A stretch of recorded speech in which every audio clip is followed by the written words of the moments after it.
How to auto scroll on Instagram Reels. Hi everyone, welcome back to our channel.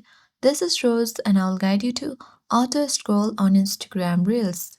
Without further ado, let's get started. Launch Instagram app on your device. Now make sure to sign into your account. Proceed by tapping profile icon at bottom right corner. Select three-bar menu icon at top right. Once you land on setting in activity page, you simply need to scroll down and tap the option for data uses and media quality.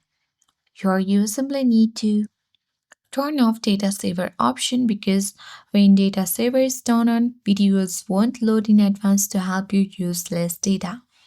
So if you have toggled off the button, this will auto scroll on Instagram Reels. So I hope this guide was helpful. If it was, don't forget to like, share and comment.